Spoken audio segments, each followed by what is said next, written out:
السلام علیکم ورحمۃ اللہ وبرکاتہ۔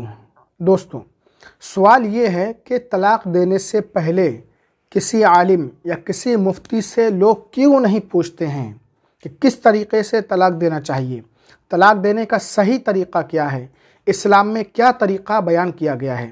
جب طلاق دے دیتے ہیں 3 طلاقیں تو پھر کسی عالم کسی مفتی کے پاس بھاگتے ہیں، دارالافتاء کا رخ کرتے ہیں کہ بچاؤ کی کوئی صورت نکال دیجئے، غصے میں طلاق دے دی، میں ہوش میں نہیں تھا۔ میرے پاس کئی لوگوں کے سوالات آتے ہیں، فون آتے ہیں کہ ہم نے غصے میں اپنی بیوی کو 3 طلاق دے دی، اب کیا کریں۔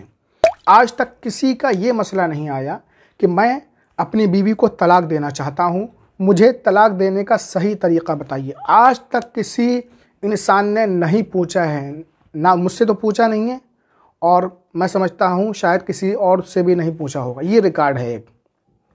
انشاءاللہ اس ویڈیو میں ہم طلاق دینے کا صحیح اور سب سے اچھا طریقہ آپ کو بتائیں گے۔ آپ اس ویڈیو کو بہت غور سے سنیں، اچھی طرح سمجھیں۔ چینل پر نئے ہیں تو سبسکرائب کر کے بیل کا بٹن ضرور دبا دیں۔ دوستو، حلال چیزوں میں اللہ تعالیٰ کو سب سے زیادہ ناپسندیدہ چیز طلاق ہے۔ جائز ہے ضرورت کے وقت، لیکن یہ ناپسندیدہ ہے۔ ہاں، ضرورت کی بنا پر اسلام میں طلاق کا آپشن رکھا گیا ہے۔ جب میاں بیوی کے درمیان ایسی خطرناک نا اتفاقی ہو جائے، ایسی حالت پیدا ہو جائے کہ دونوں کا ایک ساتھ رہنا ممکن نہ ہو، تو دونوں کے گھر والے جہاں تک ہو سکے صلح سمجھوتا کرانے کی کوشش کریں۔ قرآن پاک بھی یہی کہتا ہے۔ اگر ساتھ رہنے کی اتفاق کی کوئی صورت نکل آئے تو یہ بہت اچھی بات ہے، لیکن اگر ڈر ہو کہ اکٹھے رہنے کی صورت میں ایک دوسرے کو نقصان پہنچا سکتے ہیں، ایک دوسرے کے حقوق پامال کریں گے اور طلاق کے بغیر کوئی چارہ ہی نہ ہو، تو پھر طلاق دی جائے۔ سب سے پہلے تو شوہر کو یہ دیکھنا ہوگا کہ اس کی بیوی حیض کی حالت میں تو نہیں ہے۔ اگر بیوی حیض کی حالت میں ہے تو حیض کے ختم ہونے کا وہ انتظار کرے۔ حیض کے ختم ہونے کے بعد طہر یعنی پاکی کے دنوں میں، جو ہے نا پاکی کے دن ہوتے ہیں عورت کو، ان دنوں میں اپنی بیوی سے وہ ہم بستری نہ کرے، جسمانی تعلق قائم نہ کرے، اور 1 طلاق رجعی دیں، یعنی میں نے تمہیں 1 طلاق دی۔ 1 طلاق دینے کے بعد عورت شوہر کے گھر میں 3 حیض عدت گزارے گی۔ اگر پیٹ سے ہے تو بچہ جنتے ہی عدت پوری ہو جائے گی۔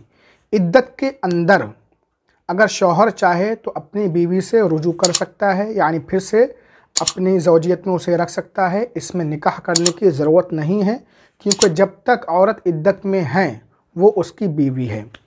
رجوع کرنے کی صورت میں شوہر کو آئندہ کے لیے 2 طلاقوں کا اختیار ہوگا، اور اگر رجوع نہ کرنا چاہے شوہر تو عدت گزرنے کے بعد 3 حیض عدت جب گزر جائے گی تو عورت آزاد ہو جائے گی۔ عدت ختم ہوتے ہی نکاح سے نکل جائے گی، وہ جس سے چاہے نکاح کر سکتی ہے۔ عدت پوری ہونے پر دوسری اور تیسری طلاق دینے کی ضرورت نہیں ہے۔ اس کو شریعت میں طلاق احسن کہتے ہیں، یعنی طلاق دینے کا سب سے بہتر طریقہ۔ 1 طلاق رجعی دینے کے بعد عورت کی عدت گزر جائے، پھر صلح اور سمجھوتے کی کوئی صورت نکل آئے تو نئے مہر اور شرعی 2 گواہوں کی موجودگی میں دوبارہ دونوں کا نکاح ہو سکتا ہے۔ ایسی صورت میں شوہر کو آئندہ 2 طلاقوں کا حق حاصل ہوگا، اور ایک بار میں ایک ہی وقت میں 3 طلاقیں دینا حرام ہے، ناپسندیدہ ہے۔ لیکن اگر کسی نے 3 طلاقیں ایک ساتھ دے دیں تو یہ ہو جائیں گی، اور 3 طلاق کے بعد بیوی شوہر پر ہمیشہ کے لیے حرام ہو جائے گی۔ بغیر حلالہ کے دوبارہ دونوں کا نکاح نہیں ہو سکتا۔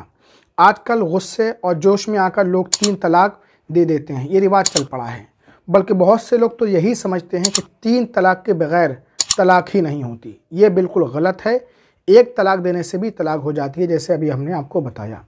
تو جب شوہر بیوی میں نا اتفاقی ہو تو پہلے تو جہاں تک ہو سکے آپس میں سلجھانے کی کوشش کریں۔ اگر بات نہ بنے تو پہلے صرف 1 طلاق دیں، ہو سکتا ہے بیوی سدھر جائے۔ اگر سدھر جائے تو اچھی بات ہے، ورنہ عدت ختم ہوتے ہی وہ نکاح سے خود بخود نکل جائے گی۔ اور جب بھی طلاق کا معاملہ پیش آئے تو کسی عالم یا مفتی سے پہلے ضرور معلوم کر لیں، وہ جیسا آپ کو مشورہ دے اسی کے مطابق عمل کریں۔ امید ہے آپ اس مسئلے کو اچھی طرح سمجھ گئے ہوں گے۔ ویڈیو کو ثواب کی نیت سے شیئر ضرور کریں۔ السلام علیکم ورحمۃ اللہ وبرکاتہ۔